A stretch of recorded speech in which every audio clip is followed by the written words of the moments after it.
महात्म्यांनी भगवंताचं नामस्मरण चिंतन केलं, आपल्याला देखील सांगितलं की भगवंताचं नामस्मरण चिंतन करा. सर्व संत महात्म्यांनी सांगितलं. मग आता भगवंताचं नामस्मरण केलं की भगवंताची भेट आपल्याला होणार.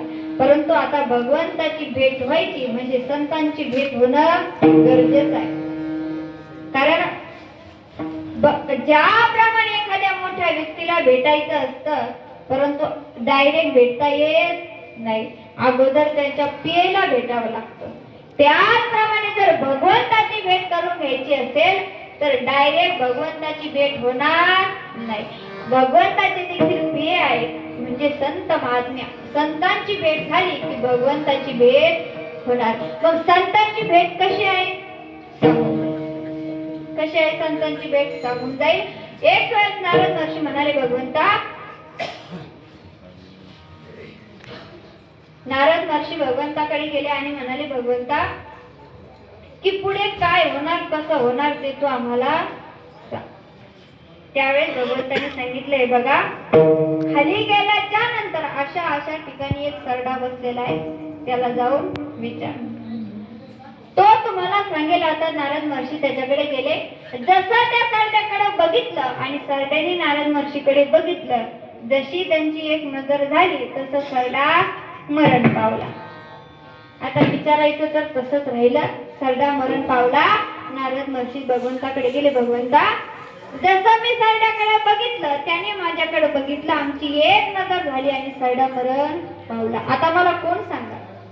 त्यावेळेस भगवंत म्हणाले, काळजी करू नका, अशा ठिकाणी एक पोपट बसलेला आहे, त्याच्याकडे जातो, तुम्हाला सांग. त्या पोपटाकडे गेले. त्याने देखील नारद महर्षीकडे पाहिलं. त्यांनी पोपटाकडे बघितलं आणि पोपट सुद्धा मरण पावलं. पुन्हा भगवंताकडे गेले आणि सांगितलं, भगवंता, मी बघितलं की जो तो मरण पावले, पोपट सुद्धा मरण पावला, आता मी काय करू? त्यावेळेस सांगितले, बघा, खूप दिवसानंतर राजाला आता पुत्र झालाय, त्याला जाऊन तुम्ही विचारा.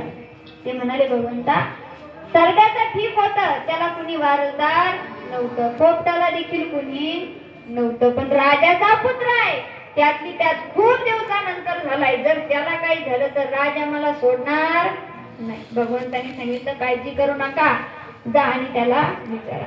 आता नारद महर्षी नारायण नारायण करत निघाले. श्रीमन नारायण श्रीमन नारायण श्रीमन नारायण नारायण नारायण श्रीमद नारायण श्रीमद नारायण श्रीमद नारायण नारायण नारायण श्रीमद नारायण श्रीमद नारायण श्रीमद नारायण नारायण नारायण श्रीमद नारायण श्रीमद नारायण श्रीमद नारायण नारायण नारायण श्रीमद नारायण नारायण नारायण श्रीमद नारायण नारायण नारायण श्रीमद नारायण श्रीमद नारायण श्रीमद नारायण नारायण नारायण श्रीमद नारायण श्रीमद नारायण श्रीमद नारायण नारायण नारायण.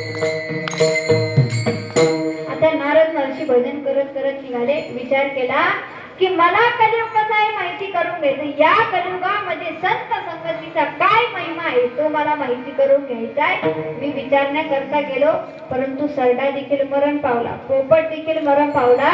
पण आता या राजाच्या मुलाला जर काही झालं तर राजा मला सोडणार नाही. विचारू का नको, विचारू का नको, प्रश्न मनामध्ये होता. राजवाड्यापर्यंत पोहोचले, दरवाजापर्यंत पोहोचले. आता नारद महर्षी आले, ही बातमी राजापर्यंत पोहोचली.